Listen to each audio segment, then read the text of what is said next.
আসসালামু আলাইকুম। আজ দেখেন ভিন্ন স্বাদের ডিম ভাজা নিয়ে আসলাম। লেবুর খোসা দিয়ে এবং লেবুর রস দিয়ে সুন্দরভাবে ডিম ভাজা।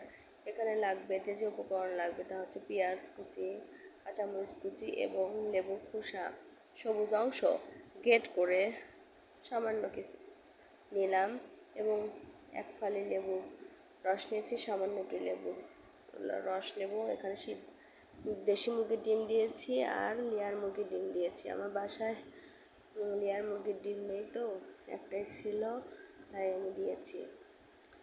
যাই হোক, এখন এই ডিম লেবু দিয়ে রান্না করে খাওয়া যে এত টেস্টি, তা আপনারা রান্না না করলে বুঝতেই পারবেন না। এবং এর ডিমের একটা বাজে একটা গন্ধ এই লেবু দেওয়ার কারণে কোনো গন্ধই থাকে না এবং খেতে খুবই স্বাদ লাগে। এখন তাতে আমি নিচ্ছি আর পরিমাপ মতো হলুদ, পরিমাপ মতো লবণ দিয়ে সুন্দরভাবে হাত দিয়ে চটকে নেব। সব কিছু উপকরণ সুন্দরভাবে ভালো করে চটকে নিচ্ছি।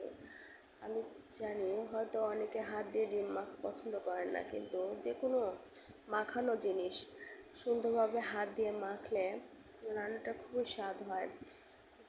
এখানে দেখেন আমি লেবুর খোসা এবং পেঁয়াজ, মরিচ, কাঁচামরিচ, হলুদ, লবণ দিয়ে এমনভাবে চটকে নিয়েছি। তারপরে ডিমটা সুন্দরভাবে গলিয়ে ফেটিয়ে নিচ্ছি।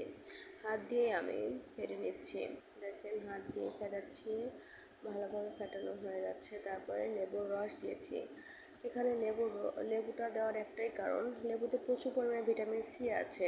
এটা রোগ প্রতিরোধ ক্ষমতা বৃদ্ধি করে। এটা স্বাদও ভিন্ন। এখানে ফ্রাই প্যানে তেল গরম করে নিয়ে ডিমের গোলাটা দিয়ে দিলাম।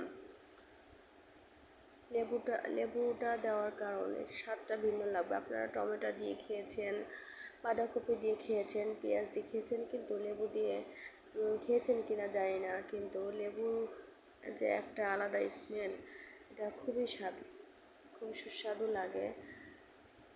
এক পাশটা হয়ে গেছে, বেশি জোরে হিটও না, লো হিটও না, মিডিয়াম টু লো হিটে আমি রান্না করে নিচ্ছি। দেখেন আলহামদুলিল্লাহ আমার এক পাশ ভাজা হয়ে গেছে। দেখেন খুব সুন্দর একটা স্মেল বের হচ্ছে। আপনারা বাসায় যদি রান্না করেন তাহলে বুঝতে পারবেন আসলেই সুন্দর একটা স্মেল বের হচ্ছে। ডিমের কোনো একটা বাজে একটা গন্ধ এটা থাকে না। আলহামদুলিল্লাহ অবশেষে আমার ডিম ভাজা হয়ে গেছে। ভালো লাগলে আমাদের ছোট্ট সংসার চ্যানেলটি লাইক করে, কমেন্ট করে, শেয়ার করে এবং সাবস্ক্রাইব করে পাশে থাকবেন। সবাই ভালো থাকবেন, আমাদের জন্য দোয়া করবেন। আমি যেন সুন্দর সুন্দর রান্না আপনাদেরকে উপহার দিতে পারি এবং আমার পাশে থাকবেন। আমার ঠান্ডা লাগার কারণে আমি কথা বলতে পারছি না, জানি না বুঝতে পারছেন কি না। যাই হোক, ডিম ভাজাটা গরম ভাতের সাথে, গরম গরম রুটির সাথে খুবই টেস্টি। আপনারা সবাই ভালো থাকবেন, আমার জন্য দোয়া করবেন এবং আমাদের পাশে থাকবেন ছোট্ট সংসার চ্যানেলে। আল্লাহ হাফেজ।